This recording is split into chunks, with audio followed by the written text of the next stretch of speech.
For many, the Scottish Borders offers a quieter way of life compared to cities and more urban areas. But there's still plenty to keep local police in the region busy. Just this week, 3 men were given jail time after a police raid in Galashiels last March uncovered £2.3 million of cannabis. So it's no surprise that tackling drug crime is one of their priorities. We're dealing with sophisticated groups. We're dealing with large-scale enterprises. But again, where members of the public see something that doesn't look right, and they will know the premises, for example, that it may have been derelict for a while or empty, shop premises, and they see people suddenly going to and from those premises, please let us know, and we will act on that.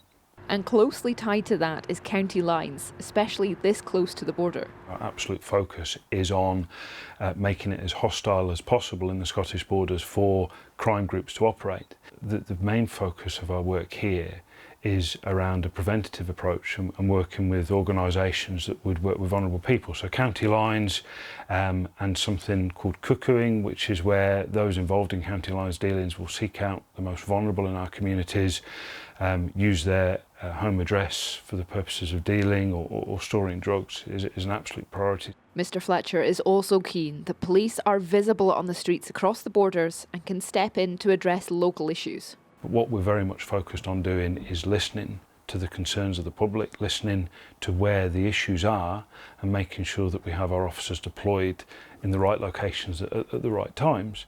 Road safety is always a really big issue for absolutely everyone, whether they're living here in the borders or just travelling through. What sort of work's going on there? So we're absolutely fortunate to live and work in an area that's attractive and people want to visit. But we had a year where we saw a number of fatalities on roads in the Scottish Borders. Every one of those deaths is a tragedy for family and friends of that individual, and we're committed to working in partnership to make the roads safer. 2025 will also see the benefits of police recruitment that's on the rise across Scotland.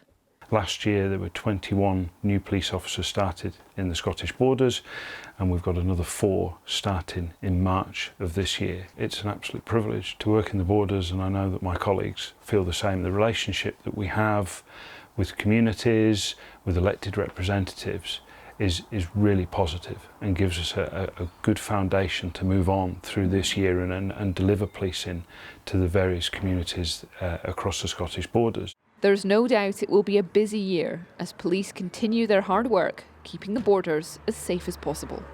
Isla Todd, ITV News.